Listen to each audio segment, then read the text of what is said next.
அதிமுக ஆட்சிக்கு வந்தால் பெண்கள் ஆண்கள் இருவரும் சேர்ந்தே பேருந்தில் ஓசியில் பயணிக்கலாம் என்று முன்னாள் அமைச்சர் ராஜேந்திர பாலாஜி பேசியது சர்ச்சையை ஏற்படுத்தியுள்ளது. சிவகாசியில் நடந்த எம்ஜிஆர் பிறந்தநாள் விழா பொதுக்கூட்டத்தில் ஆண்களுக்கும் பேருந்தில் இலவச பயணம் என்ற அதிமுகவின் தேர்தல் வாக்குறுதியை குறிப்பிட்டு பேசிய போது அவர் இவ்வாறு கூறினார்.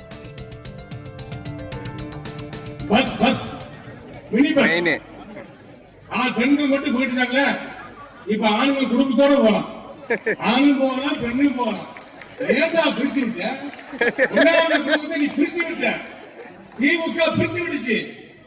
எடப்பாடியா சேர்த்து விட்டாரு, குசம்பாடி சேர்ந்துப்போம். திருத்தேக்கு எடுத்தியா, கல்யாணத்துல பரவாயில்ல போறியா, உன் மனைவியை கூட்டிட்டு போ, இல்ல காதலியை கூட்டிட்டு போ, ரெண்டு பேரும் சேர்ந்தே போக போங்க. டிக்கெட்டை மட்டும் எடுத்துக்கீங்க. செஞ்சது யாரு, அறிவிச்சது யாரு, கொடுக்க போறது யாரு? எங்க எடப்பாடியா? திருமண வாக்குறுதி அளித்துவிட்டு ஏமாற்றுவதை ஒருபோதும் ஏற்க முடியாது என உயர்நீதிமன்ற மதுரை கிளை உத்தரவு பிறப்பித்துள்ளது. ஒரு பெண்ணுடன் சேர்ந்து வாழ்ந்து பாலியல் ரீதியிலான தொடர்பில் இருந்தால் தன்னை மனைவியாக அங்கீகரிக்க கோரும் உரிமை அந்த பெண்ணுக்கு உள்ளதாக உயர்நீதிமன்றம் உத்தரவிட்டுள்ளது. நவீன வாழ்க்கை முறையில் லிவ்-இன் உறவுகள் அதிகரித்துள்ள சூழலில் அத்தகைய உறவில் இருக்கும் பெண்களின் உரிமைகளை பாதுகாக்க அவர்களுக்கு மனைவி அந்தஸ்து வழங்கப்பட வேண்டும் என்று நீதிபதி எஸ். ஸ்ரீமதி தெரிவித்துள்ளார்.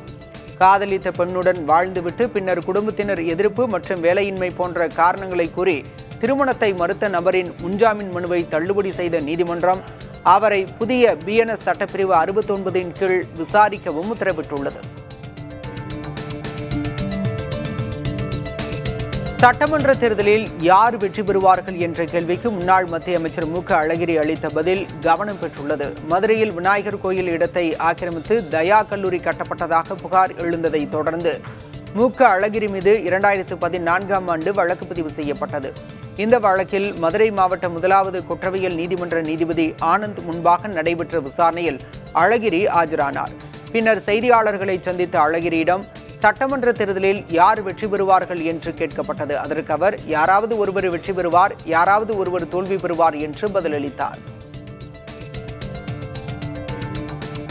உலகின் சிறந்த நகரமாக அமராவதியை மாற்ற உள்ளதாகவும் இந்த இலக்கை நோக்கிய பயணத்தில் தங்களுடன் இணைய அழைப்பதாக ஆந்திர முதல்வர் சந்திரபாபு நாயுடு பேசியுள்ளார். சுவிட்சர்லாந்தில் நடைபெறும் சர்வதேச பொருளாதார மன்ற கூட்டத்தில் பேசிய சந்திரபாபு நாயுடு உலக நாடுகளில் முதியவர்கள் எண்ணிக்கை அதிகரிக்கும் நிலையில் இந்தியாவில் இளமை துடிப்புள்ள தலைமுறையினர் அதிகம் இருப்பதாகவும் இந்த பலன் அடுத்த 30 ஆண்டுகளுக்கு தொடரும் என்றும் பேசினார். முதலீடுகளை ஈர்க்கும் நோக்கில் நடைபெறும் இந்த கூட்டத்தில் மகாராஷ்டிரா, அசாம், தெலுங்கானா, ஜார்க்கண்ட், மத்திய பிரதேச முதல்வர்களும் பங்கேற்கின்றனர். கர்நாடகா, கேரளா, குஜராத் உள்ளிட்ட மாநிலங்களில் இருந்து பிரதிநிதிகள் பங்கேற்கின்றனர். கர்நாடகாவில் உள்ளாட்சி தேர்தல்கள் வாக்குச்சீட்டு முறையில் நடைபெறும் என அறிவிக்கப்பட்டுள்ளது. மே மாதம் நடைபெறும் பெங்களூரு மாநகராட்சி தேர்தல், அதைத் தொடர்ந்து நடைபெறும் பிற உள்ளாட்சி அமைப்புகளுக்கான தேர்தல் வாக்குச்சீட்டை பயன்படுத்தி நடைபெறும் என மாநில தேர்தல் ஆணையர் சங்கரேஷி கூறியுள்ளார். வாக்குச்சீட்டு முறையில் தேர்தலை நடத்த சட்ட ரீதியாக எந்த தடையும் இல்லை என்றும் அவர் குறிப்பிட்டார். வாக்கு இயந்திரங்கள் மீது மக்களின் நம்பிக்கை போய்விட்டதால் வாக்குச்சீட்டு முறையில் தேர்தல் நடத்த மாநில தேர்தல் ஆணையத்திற்கு பரிந்துரைக்கப்படும் என மாநில காங்கிரஸ் அரசு கடந்த ஆண்டே தெரிவித்திருந்தது. கர்நாடகாவில் 25 ஆண்டுகளுக்கு பிறகு மக்கள் வாக்குச்சீட்டு முறையில் வாக்களிக்க உள்ளனர். ரஷ்யாவின் தூரக்கிழக்கு பகுதியான கம்சட்கா தீபகற்பத்தில் கடந்த 60 ஆண்டுகளில் இல்லாத அளவுக்கு வரலாறு காணாத பனிப்பொழிவு பதிவாகியுள்ளது. சில பகுதிகளில் 2 மீட்டருக்கும் அதிகமான உயரத்துக்கு பனி குவிந்திருப்பதால் குடியிருப்புகளின் வாசல்கள் மற்றும் கார்கள் முற்றிலும் பனியால் மூடப்பட்டுள்ளன. கம்சட்காவின் தலைநகரில் போக்குவரத்து சிக்னல்கள் வரை பனி உயர்ந்துள்ளதால் பொதுமக்கள் கடும் சிரமத்திற்கு ஆளாகியுள்ளனர். எனினும் சில இளைஞர்கள் ராட்சத பனிக்குவியல்கள் மீது ஏறி குதித்து விளையாடும் வீடியோக்கள் சமூக வலைதளங்களில் வைரலாகி வருகின்றன.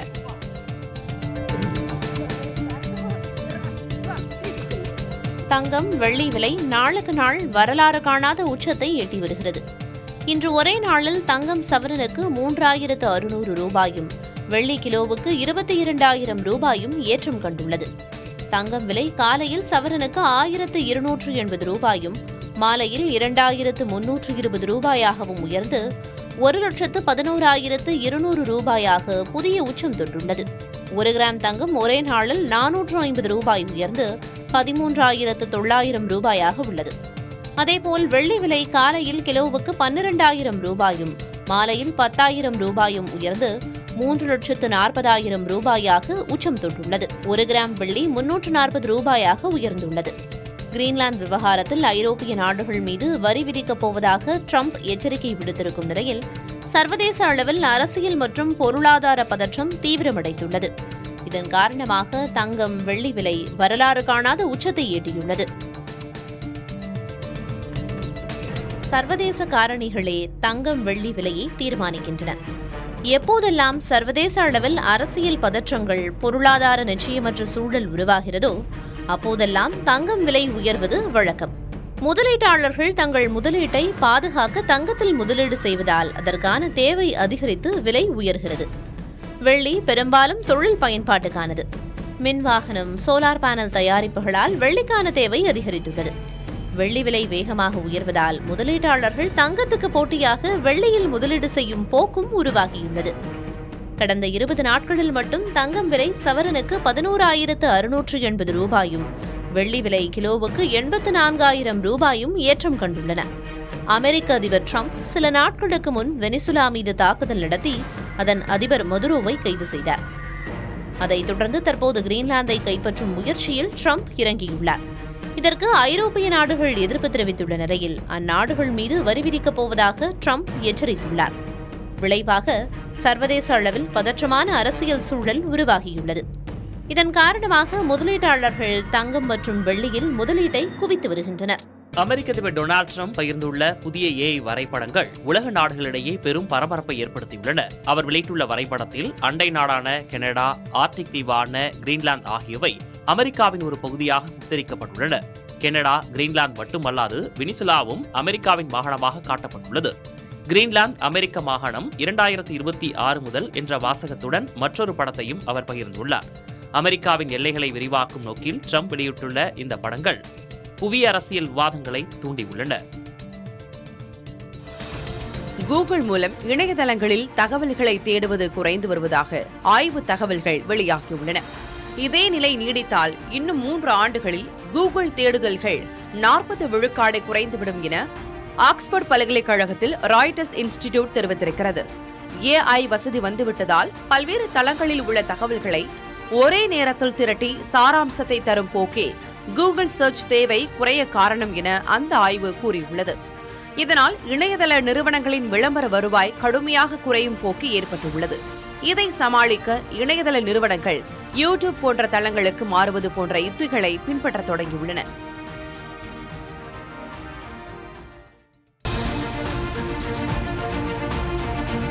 கர்நாடகாவில் டிஜிபி ராமச்சந்திர ராவ் பணியிடை நீக்கம் செய்யப்பட்டுள்ளார். தனது அலுவலகத்தில் பெண் ஒருவருடன் முறையற்ற வகையில் ராமச்சந்திர ராவ் இருக்கும் காட்சிகள் சமூக ஊடகங்களில் வேகமாக பரவின. இதையடுத்து ராமச்சந்திர ராவ் மீது மாநில அரசின் பணியாளர் நிர்வாகத்துறை ஒழுங்கு நடவடிக்கை எடுத்துள்ளது. இதுகுறித்து அவரிடம் விசாரணை நடத்தப்படும் என்றும் தெரிவிக்கப்பட்டுள்ளது. இதற்கிடையே தன் மீதான குற்றச்சாட்டுகள் தவறானது என்றும் சமூக தளங்களில் பகிரப்படும் படங்கள் போலியானவை என்றும் ராமச்சந்திர ராவ் தெரிவித்திருக்கிறார். தங்க கடத்தல் வழக்கில் சிக்கி சிறையில் உள்ள நடிகை ரன்யா ராவ் ராமச்சந்திர ராவின் தத்துப்பிள்ளை என்பது குறிப்பிடத்தக்கது. பொருளாதார நெருக்கடியும் கடும் குளிரும் ஆப்கானிஸ்தானை வாட்டி வரும் நிலையில் அண்டை நாடுகளால் வெளியேற்றப்பட்ட 25 லட்சத்திற்கும் அதிகமான ஆப்கானியர்களின் நிலை பெரும் சோகத்தை ஏற்படுத்தியுள்ளது. ஈரான் மற்றும் பாகிஸ்தானிலிருந்து கட்டாயமாக திருப்பி அனுப்பப்பட்ட பல குடும்பங்கள் காபூல் நகரின் ஒதுக்குப்புறத்தில் உள்ள கூடாரங்களில் ரொட்டியையும் தேநீரையும் மட்டுமே உணவாக கொண்டு உயிர் பிழைத்து வருகின்றனர்.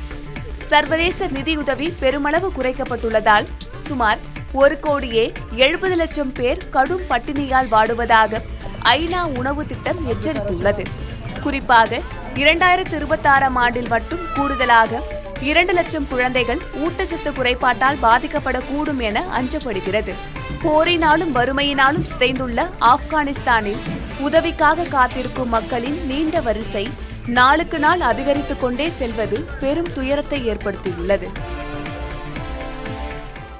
ரஷ்யாவின் தூர கிழக்கு பகுதியான கம்சட்கா தீபகற்பத்தில் கடந்த 60 ஆண்டுகளில் இல்லாத அளவுக்கு வரலாறு காணாத பனிப்பொழிவு பதிவாகியுள்ளது. சில பகுதிகளில் 2 மீட்டருக்கும் அதிகமான உயரத்துக்கு பனி குவிந்திருப்பதால் குடியிருப்புகளின் வாசல்கள் மற்றும் கார்கள் முற்றிலும் பனியால் மூடப்பட்டுள்ளன. கம்சட்காவின் தலைநகரில் போக்குவரத்து சிக்னல்கள் வரை பனி உயர்ந்துள்ளதால் பொதுமக்கள் கடும் சிரமத்திற்கு ஆளாகியுள்ளனர். எனினும் சில இளைஞர்கள் ராட்சத பனிக்குவியல்கள் மீது ஏறி குதித்து விளையாடும் வீடியோக்கள் சமூக வலைதளங்களில் வைரலாகி வருகின்றன.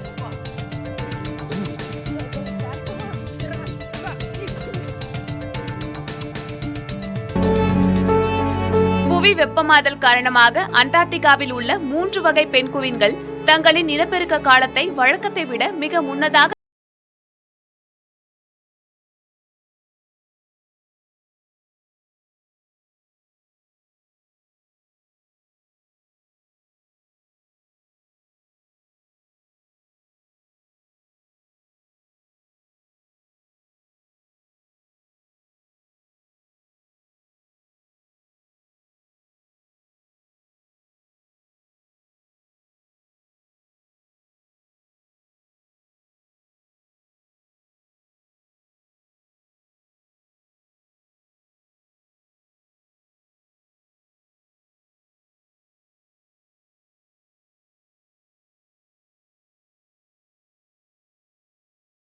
தெரிவித்துள்ளனர். ஜப்பானின் குமாமோட்டோ மாகாணத்தில் உள்ள ஆசோ எரிமலை பகுதிக்கு சுற்றுலா சென்ற ஹெலிகாப்டர் மாயமானது. இதில் 65 வயது விமானி மற்றும் தைவானைச் சேர்ந்த 2 உட்பட மொத்தம் 3 பேர் பயணித்தனர். பயணி ஒருவரின் ஸ்மார்ட் போன் மூலம் விபத்து குறித்த சமிக்கை கிடைத்ததை அடுத்து தேடுதல் பணி தீவிரப்படுத்தப்பட்டது. அதனையடுத்து எரிமலை பள்ளத்தாக்கு அருகே ஹெலிகாப்டரின் சிதைந்த பாகம் போன்ற ஒன்றை போலீசார் கண்டறிந்துள்ளனர். அது மாயமான அந்த ஹெலிகாப்டருடைய பாகம்தானா என்பதை உறுதிப்படுத்தும் பணி நடைபெற்று வருகிறது. சட்டமன்றத்தில் முதலில் தேசிய கீதம் இசைக்கப்படவில்லை என்று கூறி ஆளுநர் RN ரவி வெளிநடப்பு செய்தார். இந்த ஆண்டின் முதல் சட்டமன்ற கூட்டத்தொடர் தமிழ்தாய் வாழ்த்துடன் தொடங்கியது. இதில் பங்கேற்ற ஆளுநர் RN ரவி முதலில் தேசிய கீதம் பாட வேண்டும் என்று வலியுறுத்தினார். ஆனால் சட்டமன்ற மரபின்படி முதலில் தமிழ்தாய் வாழ்த்துதான் பாடப்படும் என்று ஆளுநருக்கு சபாநாயகர் அப்பாவு பதிலளித்தார். இதனால் அதிருப்தியான ஆளுநர் தேசிய கீதம் இசைக்கப்படாதது வருத்தமளிப்பதாக கூறி தனது உரையை வாசிக்காமல் சட்டமன்றத்திலிருந்து வெளிநடப்பு செய்தார்.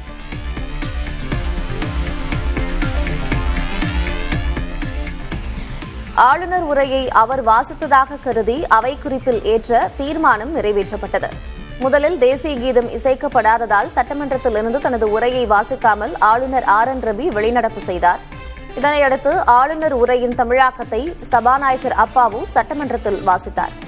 அப்போது முதல்வர் கொண்டு வந்த தீர்மானத்தில் பேசியது தவிர ஆளுநர் பேசியவை எதுவும் அவை குறிப்பில் இடம்பெறாது என்று சபாநாயகர் அப்பாவு தெரிவித்தார்.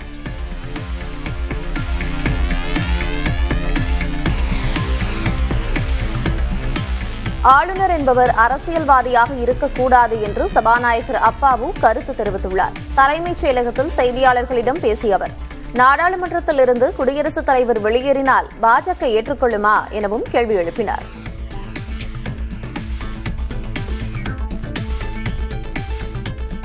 நம்ம எவ்வளவு ப்ளீஸா கம்பளா நீங்க அந்த ஆளுநர் ஒரே வாசிங்கன்னு சொன்னோம். அதுல ஒன்னும் குற்றமான வார்த்தை ஒன்னும் இல்லையே.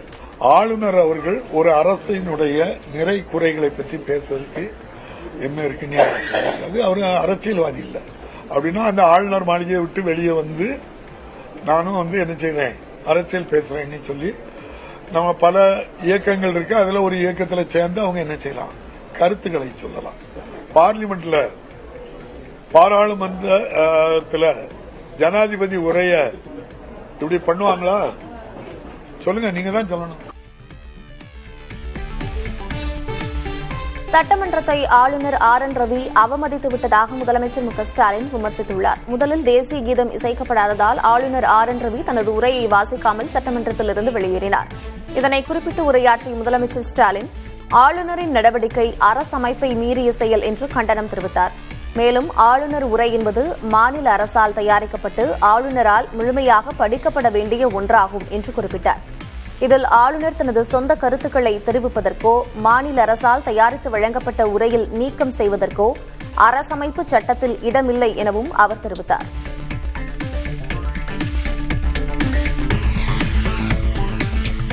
ஆளுநர் உரையோடு அவையை தொடங்க வேண்டும் என்ற விதியை மாற்ற முயல்வோம் என்று முதலமைச்சர் மு.க.ஸ்டாலின் உறுதியளித்துள்ளார். இதுகுறித்து சட்டமன்றத்தில் உரையாற்றிய அவர், இந்தியா முழுவதும் உள்ள ஒத்த கருத்துக்களை கொண்ட அரசியல் கட்சிகள் துணையோடு நாடாளுமன்றத்தில் சட்ட திருத்தம் கொண்டு வருவதற்கான முயற்சிகளை திமுக முன்னெடுக்கும் என்று கூறினார். மேலும் மாநில நிர்வாகத்தை முடக்கும் வகையில் ஆளுநர் ஆர்.என். ரவி அரசியல் செய்வதாகவும் முதலமைச்சர் ஸ்டாலின் குற்றம் சாட்டினார்.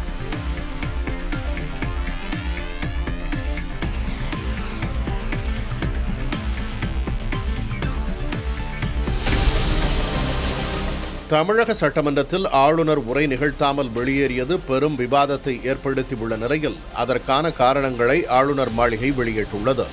ஆளுநரின் மைக் தொடர்ந்து ஆஃப் செய்யப்பட்டதாகவும் அவரை பேச அனுமதிக்கவில்லை என்றும் தெரிவிக்கப்பட்டுள்ளது.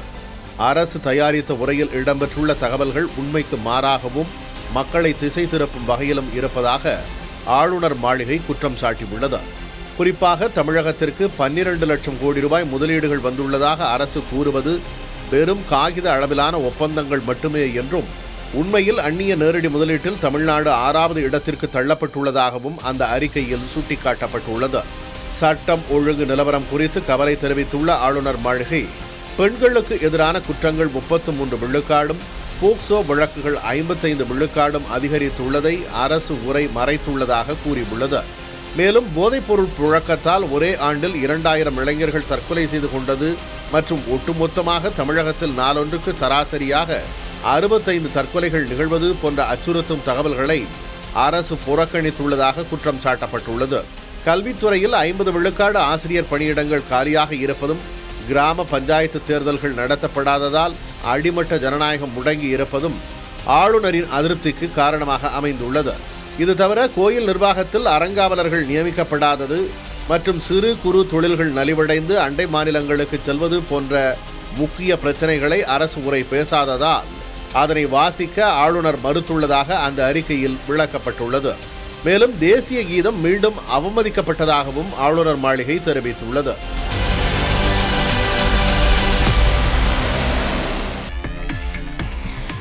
தமிழகத்தில் சட்டம் ஒழுங்கு நிலை மோசமடைந்துள்ளதாக கூறி அதிமுக எம்எல்ஏக்கள் சட்டமன்றத்திலிருந்து வெளிநடப்பு செய்தனர். இந்த ஆண்டிற்கான சட்டமன்ற கூட்டத்தொடர் இன்று தொடங்கிய நிலையில் சட்டம் ஒழுங்கு நிலை குறித்து விவாதிக்க கோரி அதிமுகவினர் அமளியில் ஈடுபட்டனர். தொடர்ந்து அனுமதி மறுக்கப்பட்ட நிலையில் எதிர்க்கட்சித் தலைவர் எடப்பாடி கே. பழனிசாமி தலைமையில் அதிமுக எம்எல்ஏக்கள் வெளிநடப்பு செய்தனர்.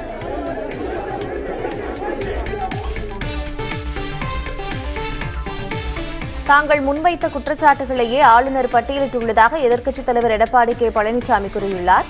சட்டமன்றத்திலிருந்து வெளிநடப்பு செய்த பின் செய்தியாளர்களை சந்தித்த அவர், திமுக ஆட்சியில் சட்டம் ஒழுங்கு மோசமடைந்துள்ளதாகவும் போதைப்பொருள் பழக்கம் அதிகரித்துள்ளதாகவும் குற்றம் சாட்டினார்.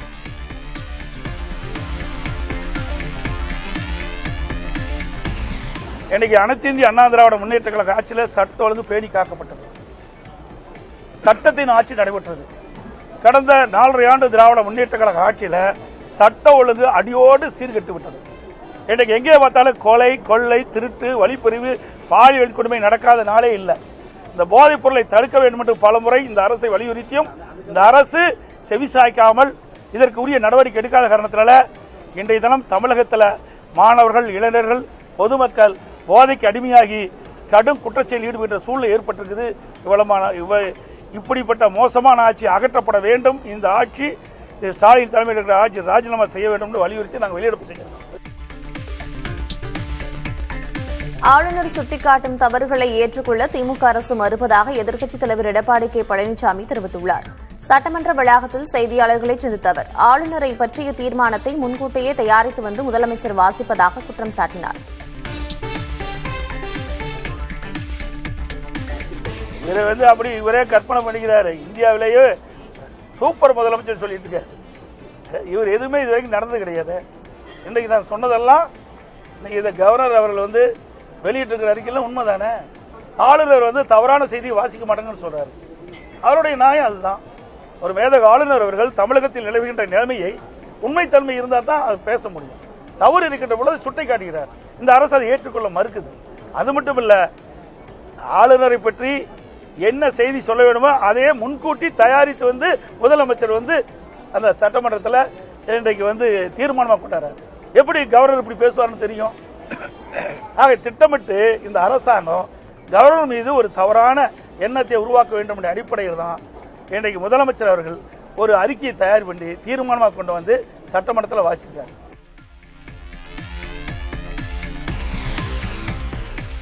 ஆளுநர் மத்திய அரசின் பிரதிநிதியாக அல்லாமல் பாரதிய ஜனதாவின் பிரதிநிதியாக சட்டமன்றத்தில் செயல்பட்டார் என்று அமைச்சர் ரகுபதி விமர்சித்துள்ளார்.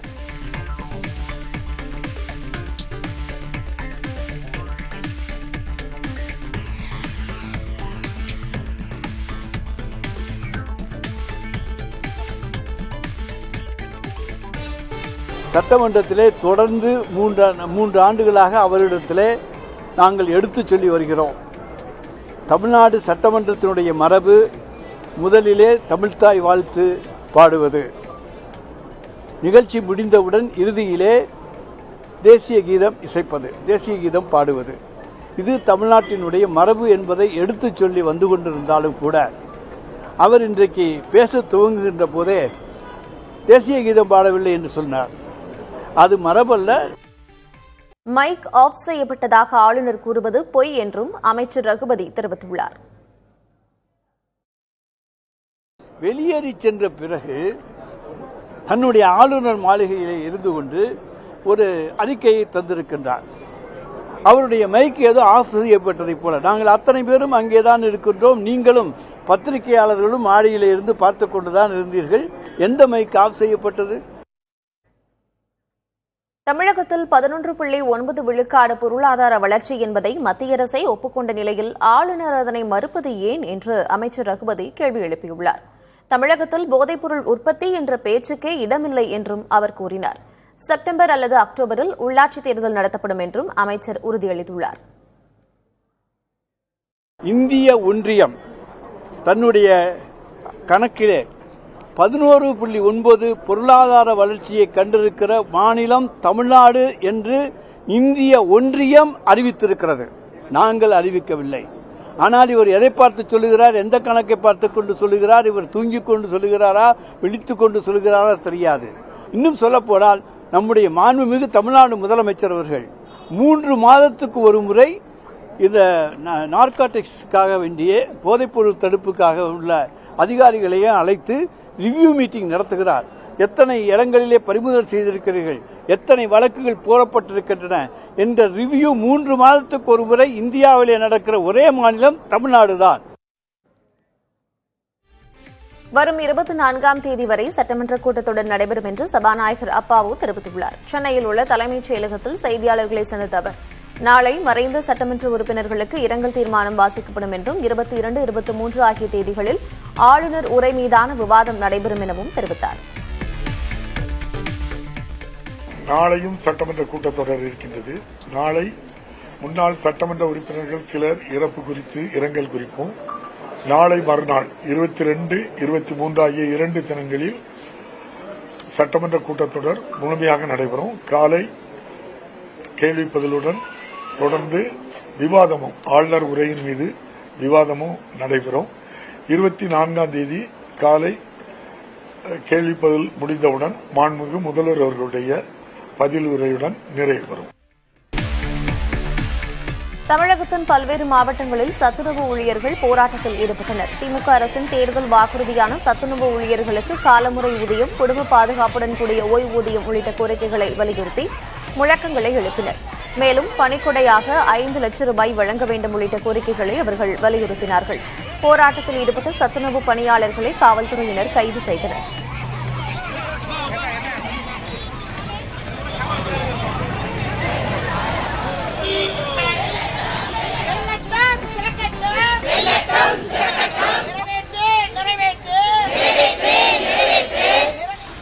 சத்துணவு பணியாளர்களின் கோரிக்கைகளை அரசு உடனடியாக நிறைவேற்ற வேண்டும் என்றும் பாமக தலைவர் அன்புமணி ராமதாஸ் தெரிவித்திருக்கிறார்.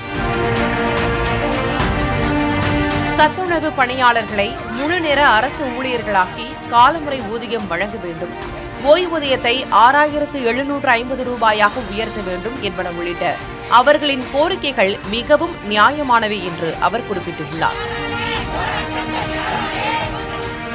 இந்த விவகாரத்தில் அரசு உரிய அதிகாரிகளோடு முன்கூட்டியே பேசாமல் காலம் கடத்தியது கண்டிக்கத்தக்கது என அவர் கூறினார்.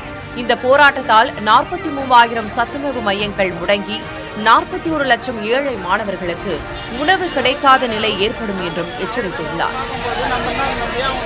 மாநில அரசு தயாரித்து தந்த உரையில் சில பகுதிகளை ஆளுநர் ராஜேந்திர அர்லேக்கர் படிக்காமல் தவிர்த்துவிட்டதாக கேரள முதல்வர் பினராயி விஜயன் தெரிவித்துள்ளார். கேரள சட்டமன்ற கூட்டத்தொடர் தொடங்கிய நிலையில் ஆளுநர் ராஜேந்திர அர்லேக்கர் உரையாற்றினார். இதன் பிறகு பேசிய முதல்வர் பினராயி விஜயன், மத்திய அரசின் பாரபட்சத்தால் மாநில அரசு கடும் நிதி நெருக்கடிக்கு உள்ளாகியுள்ளதாக இருந்த வரிகளை ஆளுநர் படிக்கவில்லை என்றும் விமர்சித்தார். சட்டமன்றத்தில் நிறைவேற்றப்பட்ட பல மசோதாக்களுக்கு ஒப்புதலே கொடுக்கப்படவில்லை என்ற வரிகளையும் ஆளுநர் படிக்கவில்லை என்றும் முதல்வர் குறிப்பிட்டார்.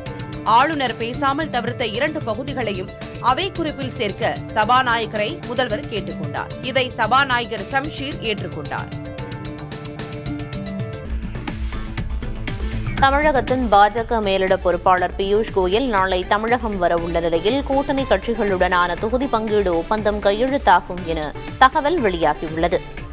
தமிழகத்தில் சட்டமன்ற தேர்தல் நெருங்கும் சூழலில் பாஜக மேலிட பொறுப்பாளரும் மத்திய அமைச்சருமான பியூஷ் கோயல் நாளை தமிழகம் வருகிறார். அப்போது அதிமுக கூட்டணியில் பாஜகவுக்கு எத்தனை இடங்கள் என்பது குறித்த ஒப்பந்தம் கையெழுத்தாகும் என எதிர்பார்க்கப்படுகிறது. அதிமுக பாஜக கூட்டணியில் இடம்பெற்றுள்ள பிற கட்சிகளுடனும் தொகுதி பங்கீடு தொடர்பான ஒப்பந்தம் கையெழுத்தாகும் என தகவல் வெளியாகியுள்ளது.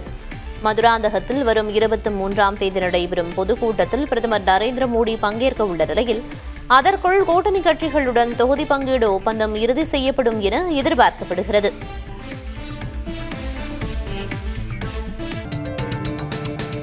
அதிமுக பாஜக கூட்டணியில் அமமுக இடம்பெறுமா என்ற கேள்விக்கு தமிழக பாஜக தலைவர் நயினார் நாகேந்திரன் பதிலளித்துள்ளார்.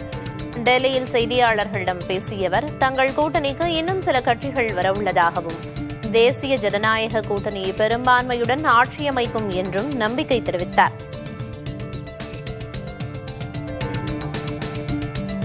அதாவது அது பற்றி நான் இப்பொழுது எந்த கருத்து நான் உங்களுக்கு சொல்ல முடியும். ஒருவேளை 23ஆம் தேதி நீங்க மேடையிலே யார் யாரெல்லாம் இருக்கிறார் என்று நீங்க பார்க்கலாம்.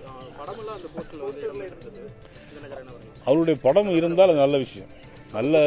நல்ல அது 23ஆம் தேதி மேடையில் நீங்க பார்க்கலாம். என்னை பொறுத்த மட்டும் நல்லவருடைய படம் எங்க இருந்தாலும் நான் வரவேற்பேன். அமமுக மாவட்ட செயலர்களுடன் அக்கட்சியின் பொதுச் செயலர் டிடிவி தினகரன் புதன்கிழமை அடையாறு அலுவலகத்தில் ஆலோசனை நடத்தவுள்ளார். தேசிய ஜனநாயக கூட்டணியின் பொதுக்கூட்டம் ஜனவரி 23ஆம் தேதி பிரதமர் மோடி தலைமையில் மதுராந்தகத்தில் நடைபெறவுள்ளது. இந்நிலையில் கூட்டணியில் இணைவது தொடர்பாக தொலைபேசி வாயிலாக அனைத்து மாவட்ட செயலர்களுக்கும் தகவல் தெரிவிக்கப்பட்டிருப்பதாக கூறப்படுகிறது.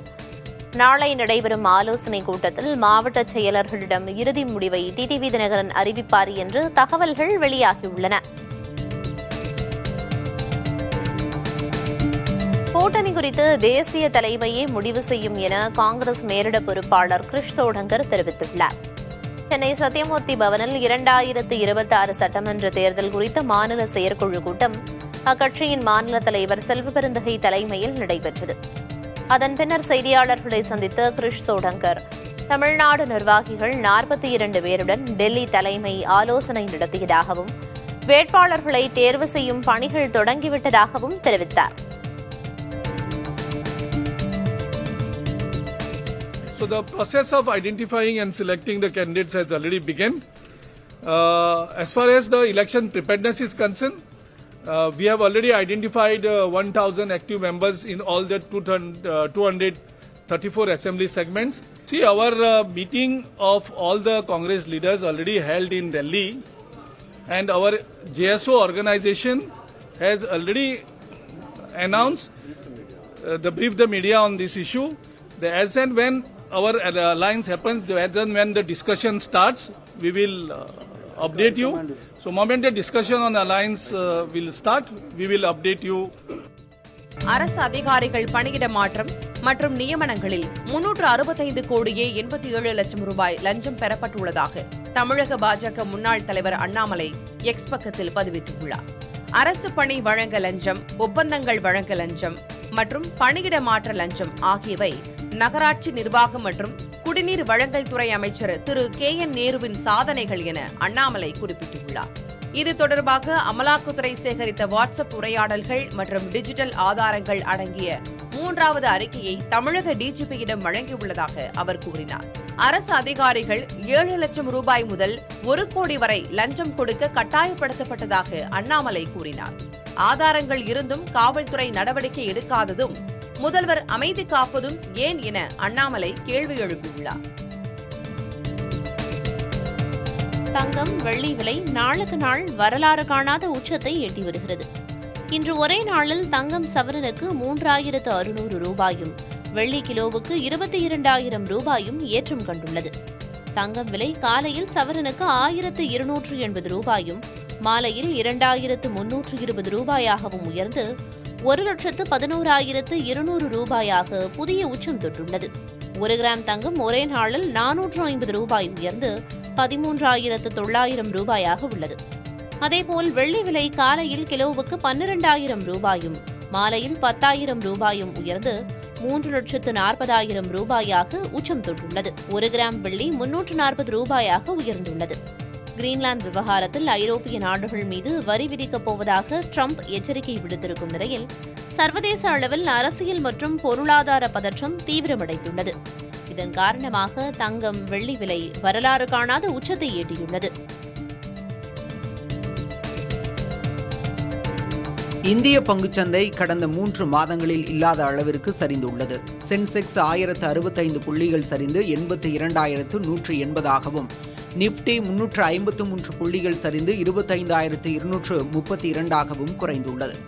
சென்செக்ஸ் 1.28 விழுக்காடும், நிப்டி 1.38 விழுக்காடும் சரிந்துள்ளது. கடந்த 2 நாட்களில் மட்டும் இந்திய பங்குச்சந்தையில் முதலீட்டாளர்களுக்கு 13 லட்சம் கோடி ரூபாய் இழப்பு ஏற்பட்டுள்ளது. ஐடி துறை பங்குகள் அதிக சரிவை கண்டன. கிரீன்லாந்தை கைப்பற்ற அமெரிக்க அதிபர் ட்ரம்ப் முயற்சித்து வருகிறார். இதனால் அமெரிக்காவுக்கும் ஐரோப்பிய நாடுகளுக்கும் இடையே மோதல் உருவாகியிருப்பது பங்குச்சந்தை சரிவுக்கு முக்கிய காரணமாக கூறப்படுகிறது. அதேபோல அந்நிய முதலீட்டாளர்கள் இந்திய பங்குச்சந்தையில் பங்குகளை விற்று வெளியேறுவது அதிகரித்துள்ளது.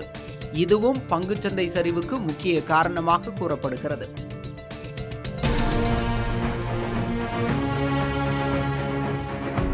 பாரதிய ஜனதா கட்சியின் தேசிய தலைவராக நிதின் நபின் பொறுப்பேற்றுக் கொண்டார். டெல்லியில் நடைபெற்ற பதவியேற்பு விழாவில் பிரதமர் மோடி, அமித்ஷா, JP நட்டா, நிதின் கட்கரி மற்றும் மாநில பாஜக தலைவர்கள் பங்கேற்றனர். பாஜக தலைவர் பதவிக்கான தேர்தல் நேற்று அறிவிக்கப்பட்டிருந்த நிலையில் நிதின் நபின் சார்பில் 37 வேட்புமனுக்கள் தாக்கல் செய்யப்பட்டன. வேறு யாரும் வேட்புமனு தாக்கல் செய்யாத நிலையில் அவரது தேர்வு உறுதியானது. இதையடுத்து நிதின் நபின் தலைவராக தேர்வு செய்யப்பட்டதாக அதிகாரப்பூர்வமாக அறிவிக்கப்பட்டது. 45 வயதான நிதின் நபின் பீகார் மாநிலத்தை சேர்ந்தவர் ஆவார்.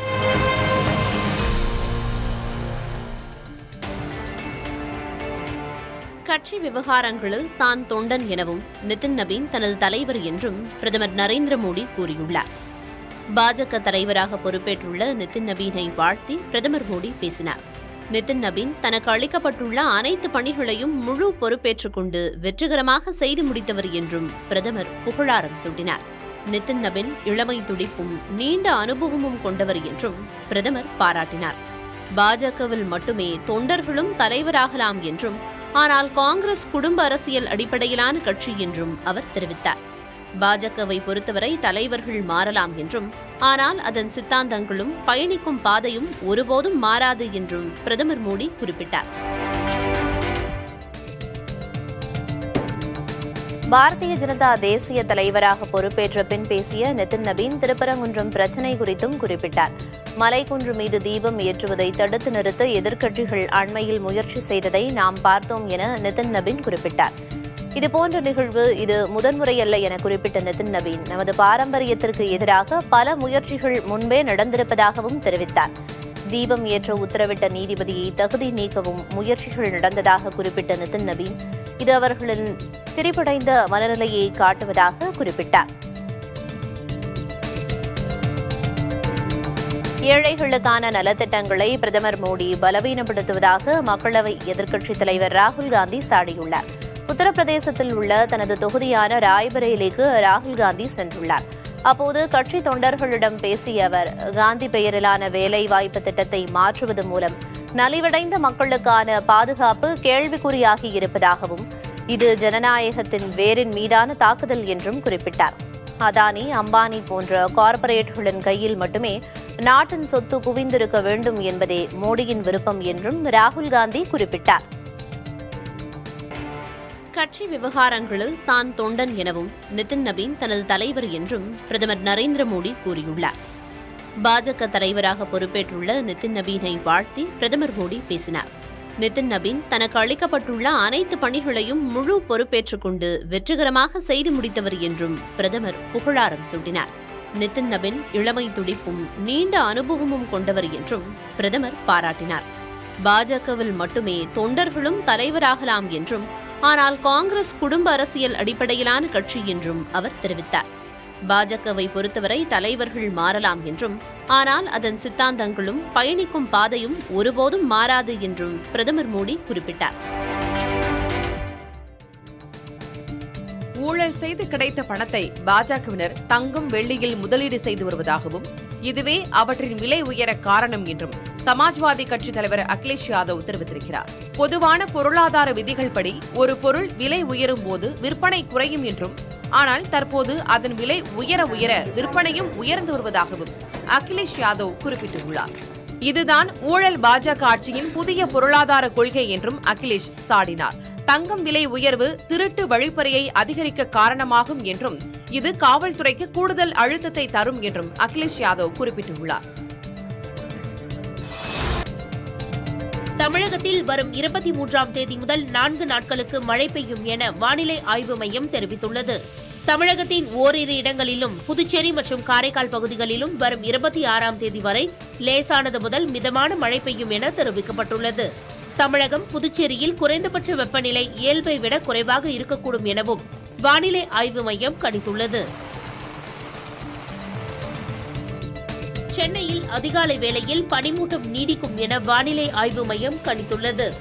வானம் ஓரளவு மேகமூட்டத்துடன் காணப்படும் என்றும் தெரிவிக்கப்பட்டுள்ளது. அதிகபட்ச வெப்பநிலை 31 டிகிரி செல்சியஸை ஒட்டியும், குறைந்தபட்ச வெப்பநிலை 19 முதல் 20 டிகிரி செல்சியஸை ஒட்டியும் இருக்கக்கூடும் என கூறப்பட்டுள்ளது.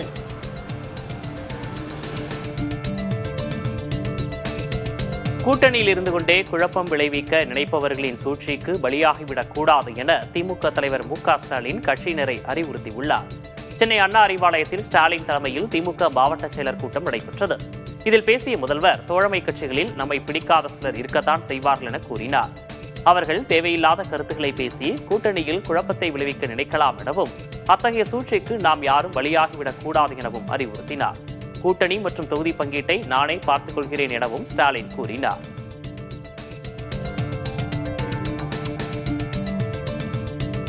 திருச்சியில் பிரம்மாண்ட மாநில மாநாடு நடத்துவது உட்பட திமுக மாவட்ட செயலர்கள் கூட்டத்தில் 4 தீர்மானங்கள் நிறைவேற்றப்பட்டுள்ளது. வரும் 1ஆம் தேதி முதல் மார்ச் 8ஆம் தேதி வரை மகளிர் மூலம் வீடு வீடாக சென்று பரப்புரை மேற்கொள்ள தீர்மானிக்கப்பட்டுள்ளது. அதேபோல் வரும் 1ஆம் தேதி முதல் தமிழ்நாடு தலைகுனியாது என்ற பெயரில் ஒவ்வொரு சட்டமன்ற தொகுதியிலும் 4 இடங்களில் பரப்புரை மேற்கொள்ள தீர்மானிக்கப்பட்டுள்ளது. பிப்ரவரி 11ஆம் தேதி முதல் வாக்குச்சாவடி குழுவினருக்கான பயிற்சி மாநாடுகளை 4 மண்டலங்களில் நடத்த தீர்மானம் நிறைவேற்றப்பட்டுள்ளது. மார்ச் 8ஆம் தேதி திருச்சியில் ஸ்டாலின் தொடரட்டும், தமிழ்நாடு வெல்லட்டும் என்ற பெயரில் 10 லட்சம் பேர் பங்கேற்கும் மாநில மாநாட்டை நடத்தவும் தீர்மானம் நிறைவேற்றப்பட்டுள்ளது.